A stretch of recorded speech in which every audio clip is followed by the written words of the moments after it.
Fête des pères là, c'est pas tous ceux qui ont enfants qu'on va célébrer. Hein. Si tu es papa et que tu fais une des choses que je vais citer ici, tu ne mérites rien pour la fête des pères. Première chose, tu es séparé de la mère, donc tu ne donnes plus l'argent pour qu'elle s'occupe de l'enfant, tu la laisses se débrouiller seule. Peu importe comment ça s'est passé entre la maman et toi, c'est ton rôle de père de prendre soin de ton enfant. Si tu ne le fais pas, sache que tu es une honte pour le syndicat des pères, donc tu n'es pas concerné par notre fête. En deux, si tu ne passes pas au moins 2 week-ends par mois avec tes enfants, tu es éliminé. Même si tu es l'homme le plus occupé de la terre, passe du temps avec tes enfants parce que tes enfants, c'est ta priorité. En trois, si pour les dépenses de la maison, tu dis à ta femme de faire 50-50, tu n'es pas concerné par la fête des pères. Toi qui fais 50-50, il faut attendre la fête des garçons princesses.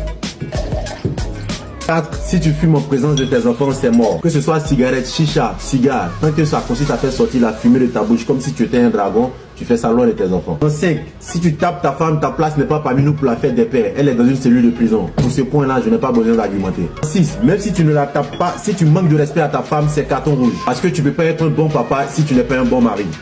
Et je te rappelle que ta femme reste la mère de tes enfants, donc en l'humiliant, tu détruis une partie d'eux. Avant de continuer, envoie cette vidéo-là à un homme qui a su en tant que père et dis-nous en commentaire ce que tu as prévu comme cadeau pour lui le jour de la fête. 7. Si tu ne dis jamais je t'aime à ton enfant, fais des pères, il ne faut rien espérer. Les enfants ont besoin d'amour, ils ont besoin de l'entendre. Donc toi, si ton je t'aime est comme caca de chat, il ne faut pas t'attendre à recevoir un quelconque cadeau pour la fête des pères. 8. Si tu considères que t'occuper de ton enfant au quotidien, c'est pas pour les hommes, faut savoir que nous, les hommes, on ne veut plus de toi de notre groupe. Changer une couche, faire à manger pour son enfant ou même laver son enfant, ce n'est pas une histoire d'homme ou de femme, c'est une histoire de parents responsables. Bref, être père, ce n'est pas juste un nom sur un acte de naissance, c'est une présence, c'est un exemple. Donc si tu veux qu'on te célèbre pour la fête des pères, commence par te comporter comme quelqu'un qui mérite d'être fêté. À la tienne.